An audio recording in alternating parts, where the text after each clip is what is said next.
Praise the lord Jesus. దేవుని నామానికి మహిమ కలుగును గాక. ఈ దినం దేవుని జీవవాక్యం ధ్యానించుకుందాం. పిల్లరా, నిన్నటి దినాన మనం నిత్య జీవం గురించి ధ్యానించుకున్నాం కదా. ఈ దినాన కూడా నిత్య జీవం గురించి ఇంకా తెలుసుకుందాం. ఈ నిత్య జీవం గురించి తెలుసుకున్న వారు ఈ లోకంలో ఉన్న వాటి కోసం అస్సలు ఇక చింతించరు. ఈ నిత్య జీవమును పొందుకోవడానికి ఎవరు అర్హులవుతారంటే, ఎవరైతే క్రీస్తు ఎదుట వారి పాపములను ఒప్పుకొని వాటన్నిటిని విడిచిపెట్టి ఆయనను రక్షకునిగా అంగీకరిస్తారో, అప్పుడు ఆయన వారి పాపములను క్షమించి ఆయన కార్చిన రక్తము ద్వారా పాపములన్నిటిని తుడిచి వారిని పవిత్రులుగా చేసి అట్టి వారికి మాత్రమే ఆ పరలోక రాజ్యంలో ఉన్న జీవ గ్రంథమైన పుస్తకములో నిత్య జీవమునకు అర్హులుగా వారి పేర్లు వ్రాయబడతాయి.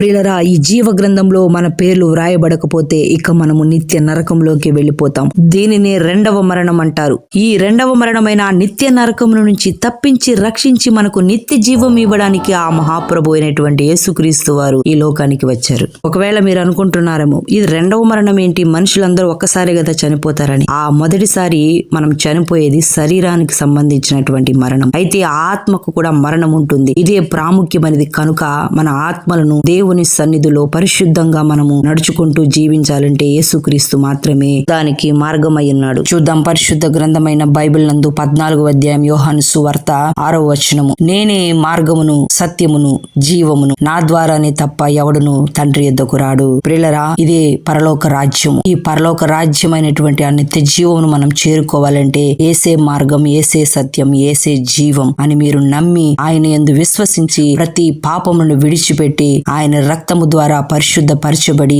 ఆయన మార్గమును అనుసరించి నడుచుకునేలా ఆ నిత్య జీవమును పొందుకోవడానికి అర్హుడవై ఈ లోకంలో ఉన్న వాటన్నిటిని విడిచిపెట్టి నువ్వు ముందుకు సాగిపోయే కృప దేవుడు మీకు అనుగ్రహిస్తాడు. ఇలా పాపము వలన వచ్చు జీతం మరణం. అయితే మన ప్రభువైన యేసుక్రీస్తును నమ్ముకున్న వారికి ఆయన కృప చేత మనకు నిత్య జీవాన్ని అనుగ్రహించడానికి ఆయన వచ్చాడు. చూద్దాం అదే పరిశుద్ధ బైబిల్ రోమీలు రాసిన పత్రిక 6వ అధ్యాయము 23వ వచనంలో దేవుడు ఇలాగ సెలవిస్తూ ఉన్నాడు. ఎలయనగా పాపము వలన వచ్చు జీతం మరణము, అయితే దేవుని కృపావరము మన ప్రభువైన క్రీస్తు యేసునందు నిత్య జీవము. హల్లెలూయా. ప్రియులారా, ఆనాడు మొదటి మనుషులైన ఆదాము హవ్వల యొక్క అవిధేయత వలన పాపం ఈ లోకంలోకి వచ్చింది.